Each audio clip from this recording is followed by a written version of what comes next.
Hi, everyone. Good afternoon. This is Molly from the Breathe Network, and we are going to attempt another Instagram Live with a practitioner weeks ago. And it looks like they're here. So this is going to be part of our series, Shades and Shapes of Healing. Kaitlyn, Hi. how exciting. We're going to make this happen today. I can feel it. I If I can can feel. get I have a really, in my home office, I just prop up the phone with a yoga block. So there we go. Yeah, I have you're resting on a meditation cushion and the my questions are balancing in like a fruit bowl. So the behind the scenes of what's happening is always, I think, so funny and creative. I love it. That sounds really lovely, though, that I get to float on a meditation cushion virtually. Totally, totally. Yeah, you're going to spend more time in it than I've spent on it lately, unfortunately, but I'm inspired by this. So, I'm so glad to be here with you. And I'm just going to say again for anyone who is going to be joining that this is part of this series we're doing now with the Breathe Network called Shades and Shapes of Healing, where we're just trying to find new ways to help people understand what we're doing, why we're doing it, and how we do it, and that has everything to do with our practitioners and members of our network who are out there providing direct healing services to survivors, as well as offering education and training to other providers that work with survivors. So I thought we'd start. Can you remind me or remind anyone who's joining where you're joining us from today, Kaitlyn? Yeah, so I'm in a suburb of Rochester, New York, so upstate New York, a little closer to Toronto than New York City. Cool, nice. So I wanted to start just by jumping right in and talking a little bit about yoga therapy. We're in this era where there's a lot of research that's happening. There's a lot of people writing and speaking about the benefits of yoga for trauma healing. And yeah, yoga therapy is something different perhaps than just going to a regular 200-hour yoga teacher training. So I'm wondering if you could share a little bit with us about what it means to study to become a yoga therapist. Yeah. So, as you pointed out, and maybe some of the people on this live know, maybe they don't.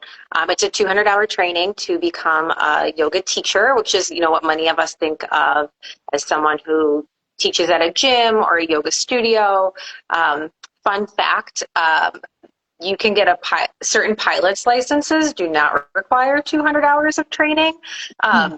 So that always makes me chuckle that it takes more to become a yoga teacher to work at like a gym than it does to fly a small plane. Yeah. And then the yoga, so after you've been teaching for a few years, you Hmm. can apply to become a yoga therapist, which is an 800-hour training. And this is to be credentialed by the IAYT, which if you go to Mm. iayt.org, that's a good starting place if you're looking to study a yoga or to find a yoga therapist or to study yoga therapy, or even Mm. just dig into some of the publications to see what kind of research is being done. Mm. Okay. So can you tell us a little bit more about that training? I know it's going to be hard to encompass in a short response, but I'm just thinking about the idea of, like a question that comes up for me when people say that they're a yoga therapist is this wondering if becoming a yoga therapist is like an inherently trauma informed training, or if that's something a person would do in addition to the yoga therapy. Yes. So I studied with Phoenix Rising Yoga Therapy, which is an inherently trauma informed training. And I do believe I like yoga is all about awareness. And the fact is that people are walking through our doors wherever you studied yoga therapy or walking in via Zoom. People have had traumatic experiences. And I do believe that the yoga therapy community is embracing that reality. That is the reality of now, and we can't ignore it. So I do believe that schools are teaching trauma informed yoga to the yoga therapists they're training. Um, I just don't want I don't want to overpromise and say that every yoga therapist out there is practicing in a trauma informed way and then let Right. someone walk out there and then harm happens. What I will say about my training, so we focus on some themes, and Mm. really what it is befriending your body, awareness, acceptance, and then choice. And there's some other themes too, but those are the ones that we work through a lot. And I think if Hmm. all you take away, or all I took away from my yoga therapy training was those, I think I could still be impactful. What I like about the way that I came to understand yoga therapy as a practitioner is that the body is not something that needs to be fixed or changed. Hmm. We are helping people tune into their own inner wisdom and Hmm. start to make those choices of what they want their life to look like from there. So that does, with that in mind, whether you've had a traumatic experience or not, you deserve to befriend your body, and Yeah. you deserve to be able to rest in present moment awareness without needing to feel rattled. Mm. So I think it's a safe starting point that everybody can benefit from. Yeah, yeah, I totally agree. That's one of those pieces for me where I think about how so often trauma-informed yoga is reserved for these kind of specific spaces. Like you have to go seek out a private class or a series or a workshop that is that's a little bit harder to access, to be honest, right? Whether it's like there's nobody in your town who offers trauma-informed yoga or it's more expensive. And there's so many of those principles that I think are so easily translated into any yoga space, like this idea of just choice and bodily agency and autonomy. It just surprises me that we're not at that place yet where that's actually kind of infused into a standard curriculum. It doesn't mean people have to become experts per se in trauma informed yoga, but I always say like there's if you just do one or two things to create a more inclusive space, that might be transformative, even if it's just giving folks options during shavasana or rest at the end, like how big of a deal that could be for somebody. And it doesn't require a whole lot of in-depth study or training to just offer a little bit more variety or choice in those spaces.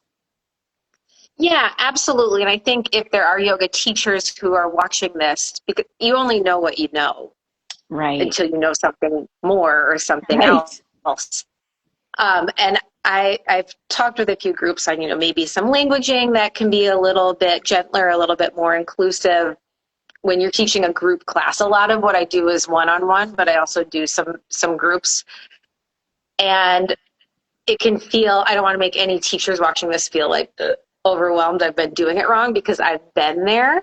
Yeah. But I think there is, what I appreciate about yoga is there's the ethical tenet of like self-study and self-reflection. Why am I saying what I'm saying? So I Yeah. think if we can all approach life a little more like that, that alone, and having that humility of, I'm not always going to get this right.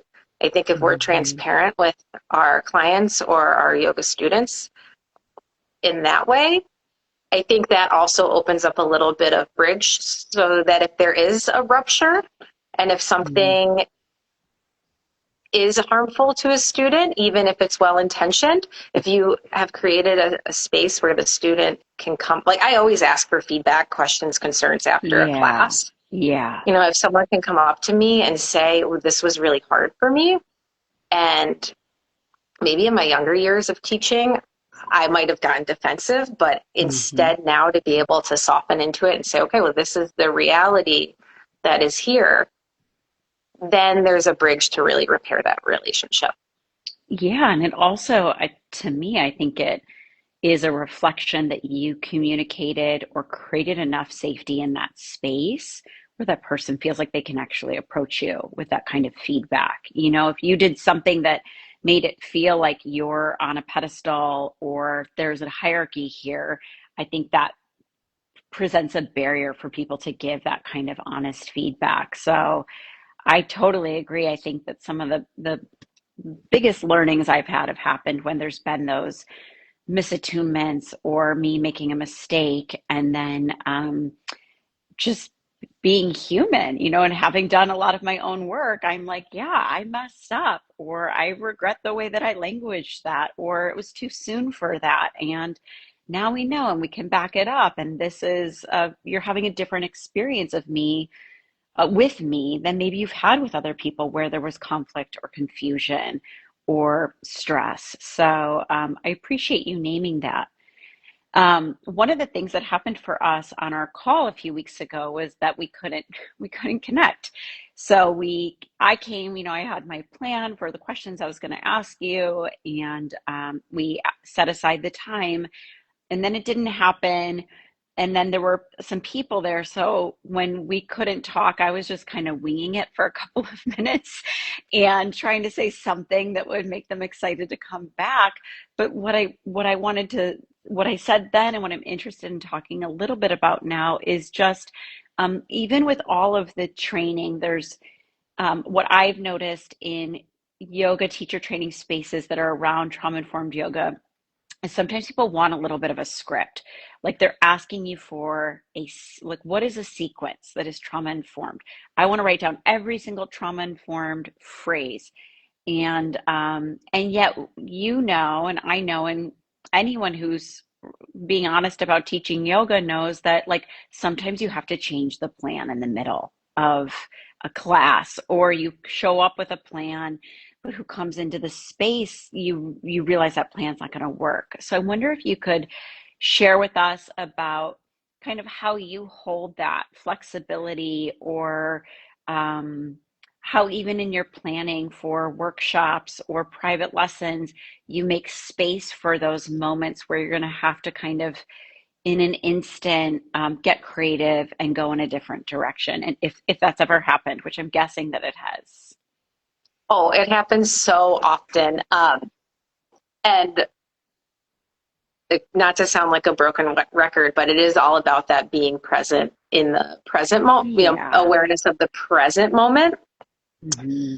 I, if I'm planning like an 8-week series, I'll have a very loose outline for what those 8 weeks are going to look like.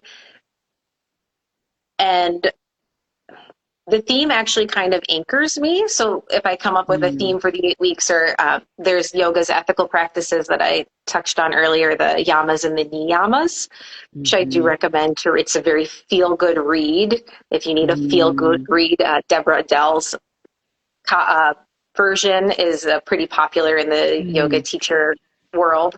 Hmm. But so let's say I was doing 10 weeks on the yamas and the niyamas. And I think actually one week I had it was going to be there was going to be a more active therapeutic yoga practice. And we were going to build a little bit of heat in our bodies. There was going to be some twisting. There was going to be a lot of seated poses. And then it happened to be that I had a few pregnant people in my class. And it was like, that plan is going to probably not work for them. Yeah. So what I was actually able to do, and if I remember correctly, the theme was honesty. And I was like, okay, if I'm going to teach an honest class, what do I need to do in this moment? So sometimes Mm. having a little bit of a theme can be an anchor for the teacher. And I think Yeah. yoga, it's not always about slowing down. I think that's like an Instagram the image that gets blown out of proportion. I think I have something in my story right now about yoga and slowing down, or your body and Mm. how it needs to slow down. So it is very Hmm. often the case. Hmm. But I think when you're teaching a class or guiding a class, you're inherently giving. And I Hmm. think we need to remember that, yes, it is our job to create a safe container for everyone else's body, but we also have to listen to this body first and foremost while we're Yeah. guiding. So if I'm going to assist everyone else in slowing down or letting them relax letting their nervous system relax, I need to do that with myself first. Yeah. And also, this is, if someone was going to scribble something down on a notepad, because I've been in those types of trainings where it's like, just tell me what to do. Don't explain how I could do it. Mhm. Um, most yoga students really have no idea. They just want to be led. So Mhm. if you taught the same boring yoga class 8 to 10 weeks in a row, if you're leading it with intention and thoughtfulness, everyone will get the experience they need out of it. So I think there's also, we put pressure on ourselves as teachers to like one up ourselves all the time. And we've learned that the world does not constantly need to be re-upped every week. We don't need to reinvent the wheel.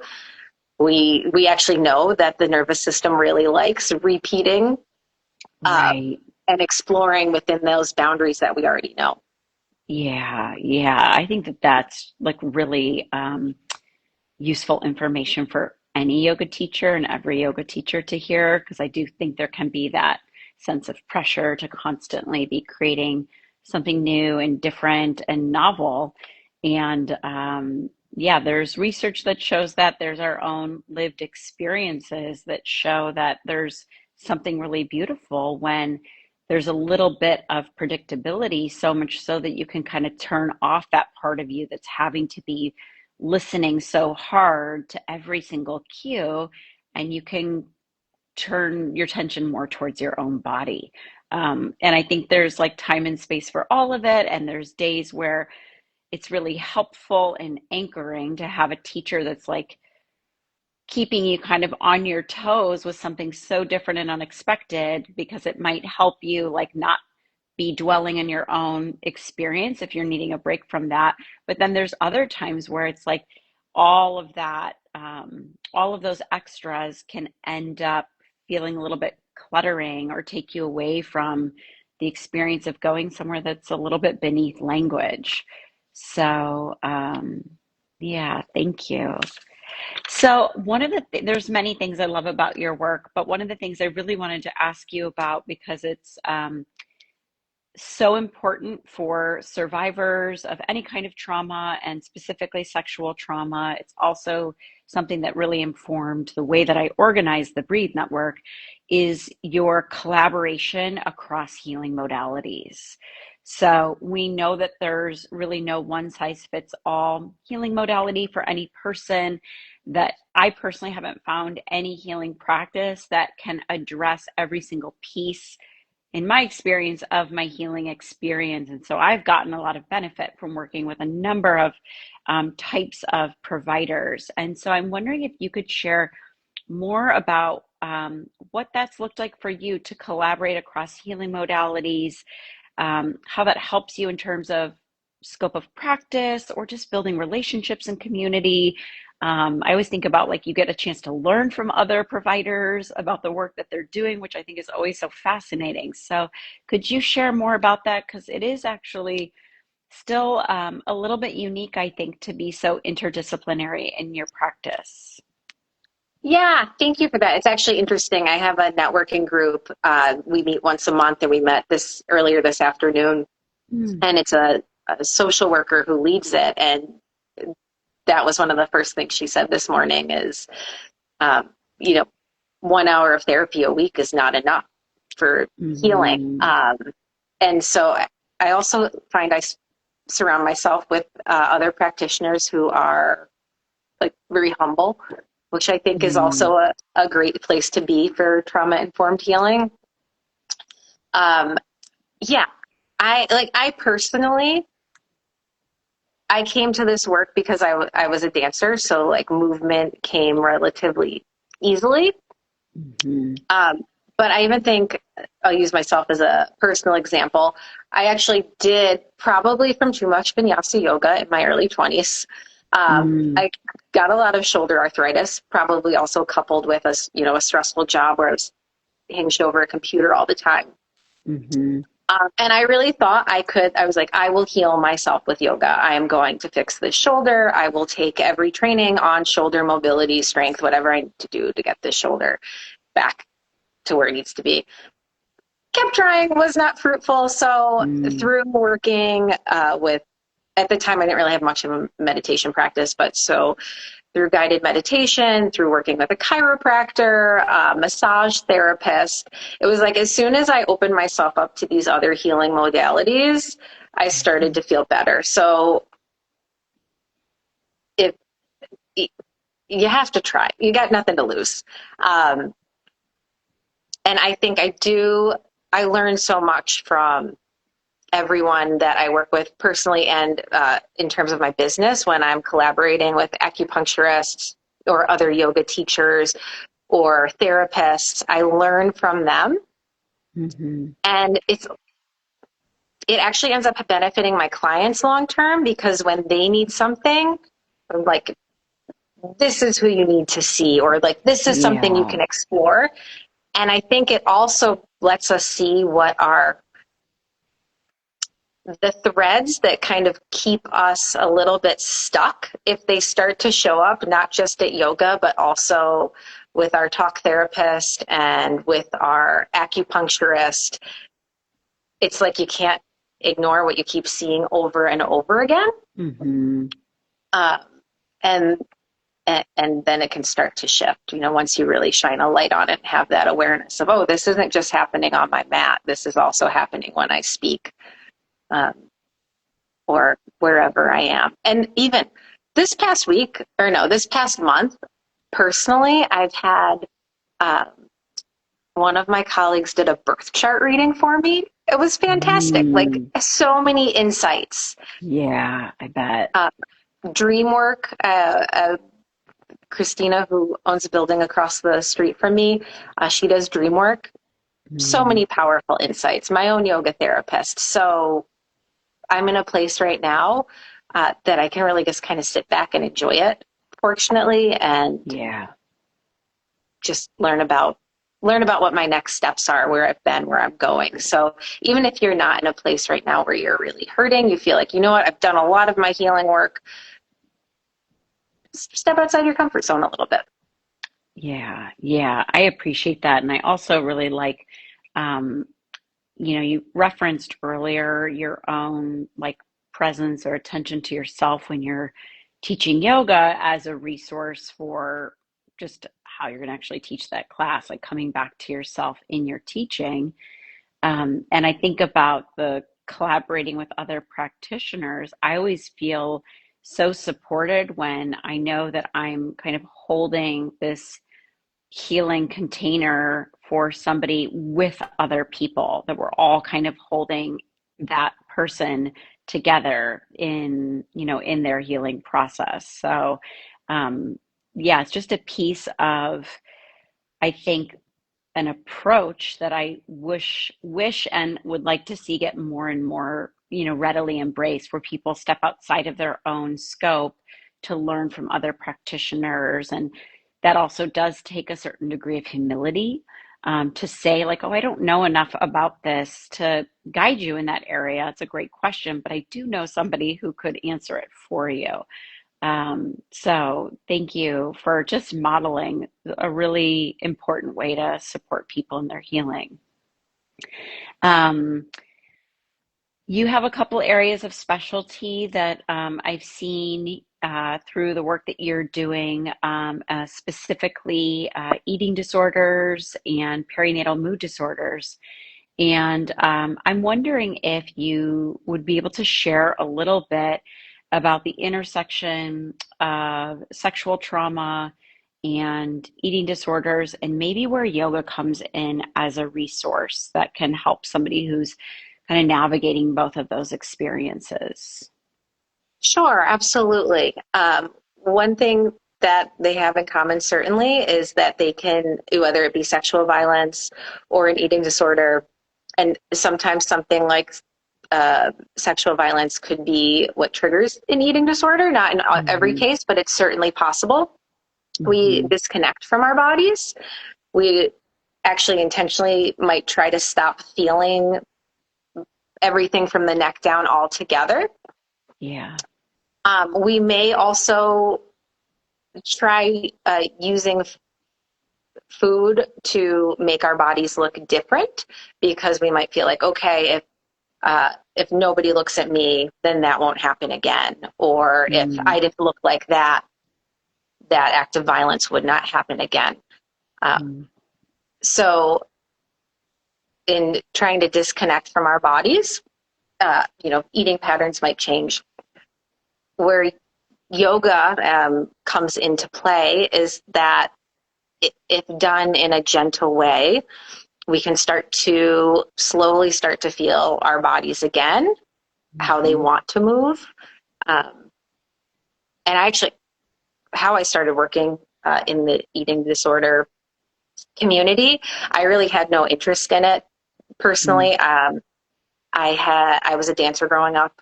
I had seen a lot of it. I was like, no, that's just not something I do. But I was teaching a lot of body neutral yoga classes, mm, and I had another colleague who I collaborate with, a life coach who works in the eating disorder space, who brought together some professionals to say, like, I think the community needs to know that this is available. mhm. And then that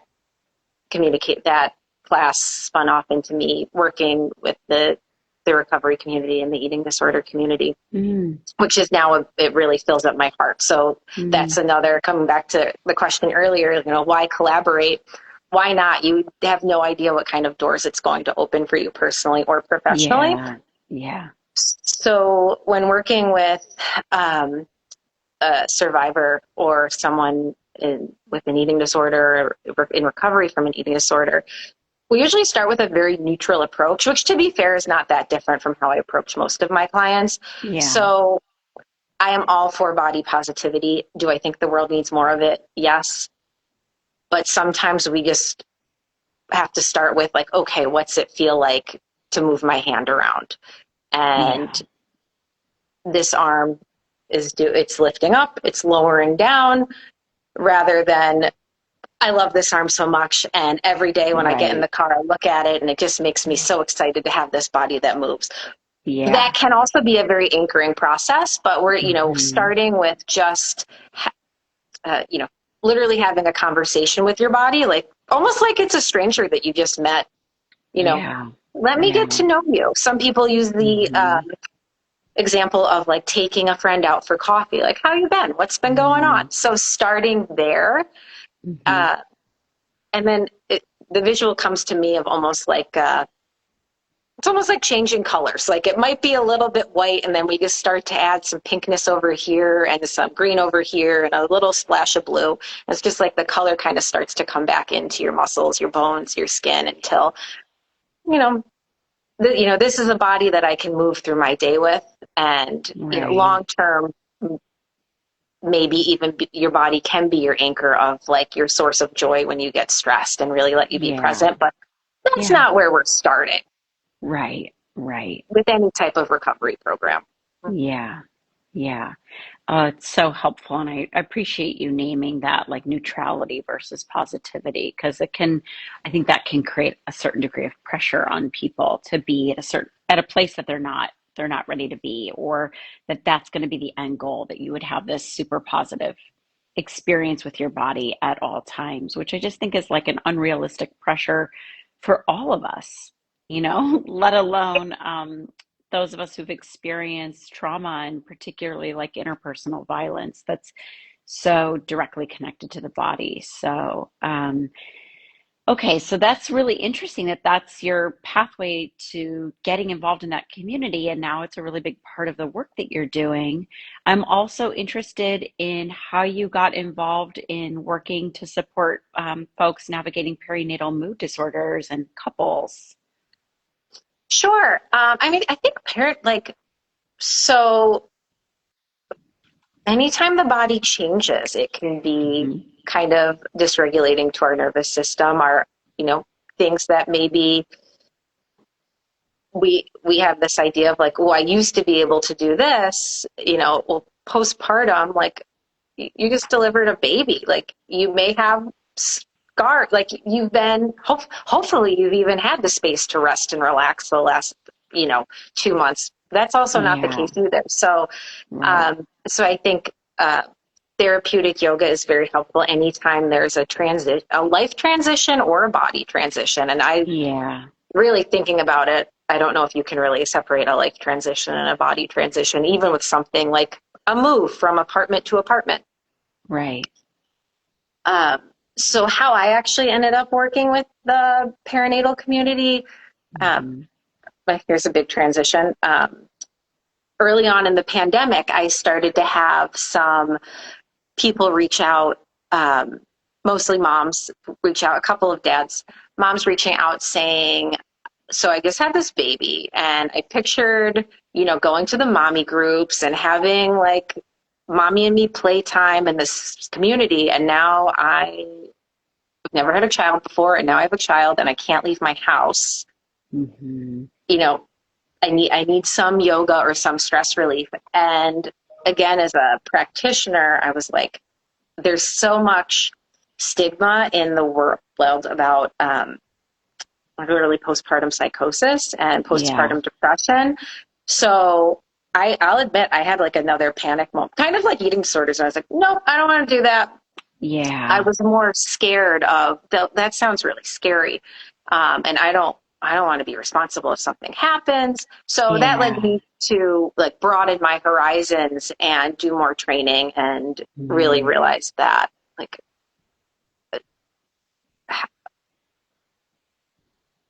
it's just parents needing to make space for themselves. Mm. So that's how I came to the perinatal community, and I actually really enjoy working with new parents, or even like there's a whole other postpartum period when um, people start to go like back to work, or their kids go back to school, and the cycle Yeah. kind of starts over. Yeah. So I Totally. feel fortunate in supporting them. And then couples, actually, the postpartum couples are a great example of like we had this life, and now we don't even get to. I had one couple say, "We love the baby so much that we have not looked each other in the eye in like 3 months because we're always staring at her." So it's not Yeah. always dire straits. It's just kind of Yeah. knowing your own body language and your own body awareness in space, and then exploring that. Yeah. Yeah. I love that. It's just so cool because you're reminding me so much of one of my teachers. I don't know if you know the work of Kathy Kane. Her work is she's used to be faculty with the Somatic Experiencing International program, but she's a body worker by training, and then over a few decades was finding herself working with a lot of people who had really complex physical issues that she was supporting, and then slowly figured out the thread amongst her clientele was a history of developmental trauma. And so I was just in a training with her, and she was talking about how basically, like, so much of her expertise over the last 4 decades, 3 or 4 decades, has come via people coming to her saying, I need help with this thing. Her being like, I don't know how to help with that. And then being like, but I'm here and you want to work with me. So I guess I'm going to learn about that thing. So she's like, so now like I just kept having to like grow my scope essentially to meet the community. And so it's just cool to hear you say that because um I just appreciate that willingness to make yourself available to somebody when they are in that precious window of reaching out that we know is like doesn't necessarily stay open for a while. Opens up and somebody feels like the courage on that day to ask somebody for help. And if depending on the response, if it doesn't go well or they don't hear anything, that window might close. So it's just like what a gift that folks have been able to find you. So I just wanted to share that. Thank you. And I think that you just touched on something. There's so much like isolation and loneliness that has come from this digital age, Mm, but also for us as practitioners or providers, like we have so many trainings and resources at our fingertips. Like I could find a some type of specialty course tomorrow in I'm on the East Coast. I could find something in Las Vegas online and be taking Right. it by Sunday. So, um, we are fortunate versus saying, well, I'm going to go take this course in 3 months. Let me call you when I get back and see if I can help. Right, right. It's true. There is so much at our fingertips now, and that is really a gift. Okay, now because with me, I now have two huskies, so I always say to folks, like all conversations ultimately lead to dogs at some point with me at this stage in my dog parenting life. So I want to ask you this question because I'm also really currently fascinated by dogs and their impact on our nervous systems and co-regulation because I'm new to dog parenting. There was a post that you had made somewhere on your social media feed that said there's three things you do when you're stressed, and it included movement of any kind, breath meditation, and time with your dog. So I just wondered if you could speak a little bit about, from any perspective, like you don't have to think about this as like therapeutically or clinically, but you could. Like, what is it like for you? What does it mean to you? What happens for you when you go into nature with your dog? Yeah. So this is, I think I do have a succinct way to put this one. And it's funny because, we know the last, we had tech issues, so we weren't able to do this a couple weeks ago. Earlier today, I was reading one of Susan Piver's books. She's a Buddhist teacher. She has some really great books. Mm, And she talks about longing and how most of us, when we're feeling sad or anxious or depressed, we're in this state of longing for something else that is not here right now. And the first recommendation is she's like, if you have a cat or a dog, go pet the cat or a dog to get yourself mm, present. So I was like, oh, that's why we were pushed back to September 26th. So I could answer that. Um, yeah. but it is that my dog Tortellino is his name. Tortellino. Tortellino, like the pasta. Oh my gosh. So cute.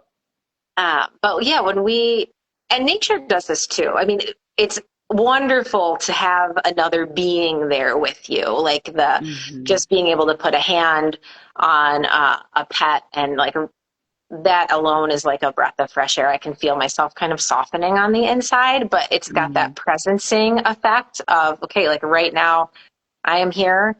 I am not alone. And I also get that feeling in nature, when I step onto a trail, if you look up and the sky is blue, or even if it's gray, it's like, mm, I am here and I am safe right now. mm, It doesn't mean all of my hmm, problems have gone away, but it just gives hmm. me a space to be now and say, okay, I've got things to deal with and I can deal with them later. Yeah, yeah. Now, that day that we tried to connect, did you end up going out with him on a hike that afternoon, or you'd like just come back from a hike, I think. There was I something. think we had just gotten back from the beach. It was like, Okay.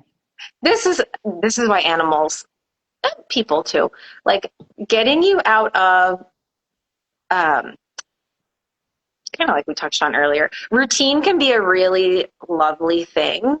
Hmm. Routine can be healing. It can provide that, like, okay, this is what my expectation is for the day. This is how I'm going to move forward. Hmm. And also, some of us have a tendency to get so rigid with our routine. Like, I don't know if anyone on here has tried to make a yoga class and they don't make it because they're stuck in traffic and it's like the whole night is ruined. It's like, that is Yeah, not. Now we've swung in the other direction of right. creating a new stressor. So uh, Hmm. I we've had a very warm September here, and it was like, what's the dog want to do? The dog wants to go to the beach. Do I have paperwork I could do? Yes. Um, and there has to be room for like play and fun on a Monday sometimes. Yeah. Yeah. I mean, Mondays would have such a different reputation if we all made time for a little bit of play and fun on Mondays. Yes, Um, that's what the takeaway from this. yeah, right. Okay, well, as we're kind of coming to a close, I wanted to, first of all, just thank you so much for that willingness to reschedule with me. And just your work is so beautiful, and I'm really excited about it. I'm just excited for more people to know what you're up to and find ways to connect with you and collaborate or whatever it might be. But the theme of this series is shades and shapes of healing. And I would love to just kind of come back to this idea of healing as something that is very nonlinear. Healing is something that's really personal. There's kind of these ebbs and flows in it. There's moments where things feel more acute. We have to allocate a lot of energy to that process. And then there's other moments where we can kind of look back retrospectively and see like how much healing has happened, even though when we were in it, if it didn't feel like anything was really happening, perhaps, or that it just didn't feel great or it felt really hard. So I'm wondering if you could share in any way, whether this is personal, whether this is like professional, kind of what your like current shade or shape of healing is, like how you're holding even just the notion of healing. You could come at this question from any direction you'd like. Mm.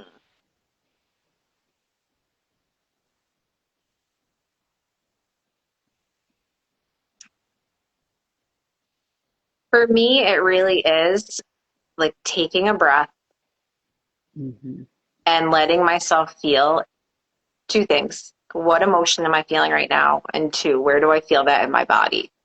Hmm. And letting it be there without having to shade it or having to come up with an answer for it. So it might look like if I start to feel a little bit irritated or agitated, maybe Hmm. and then I'm feeling sad and it's in my gut, and that's all. And sometimes, to quote Mr. Rogers, if you can name it, you can tame it. Hmm. But just that not needing to always make meaning of it, just listening to your body and seeing, okay, what's here now.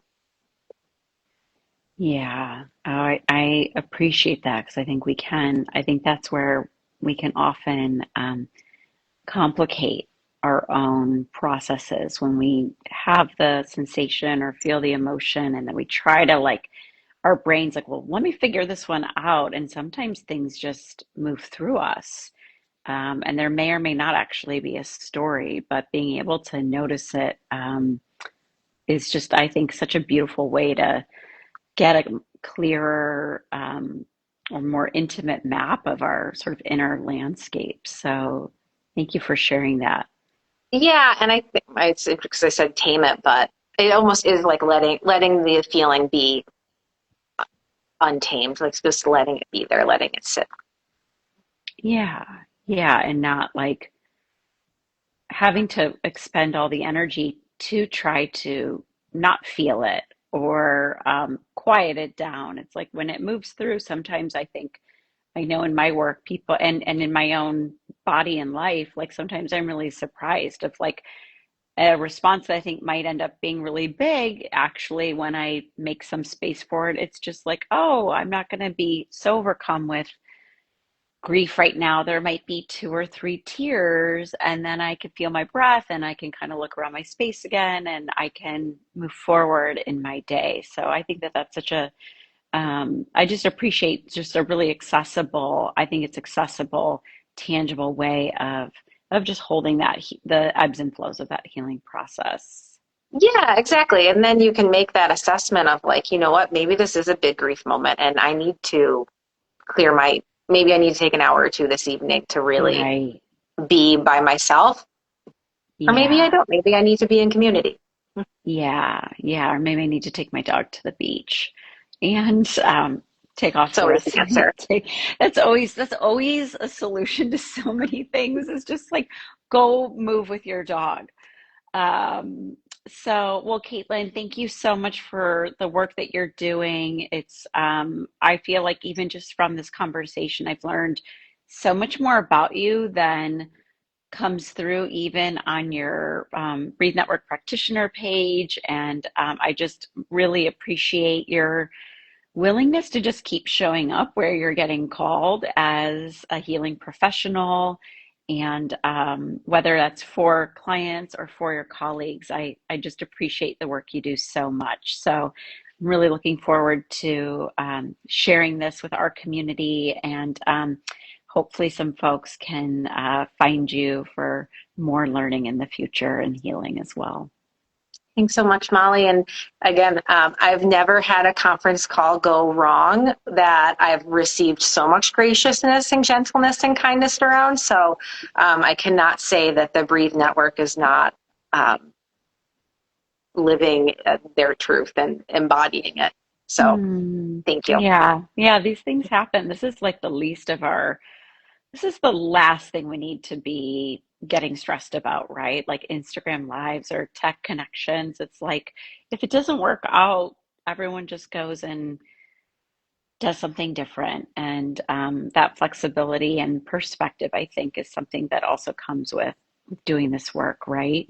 So thank you. And I hope you have a really beautiful weekend ahead of you. And we'll be in touch soon.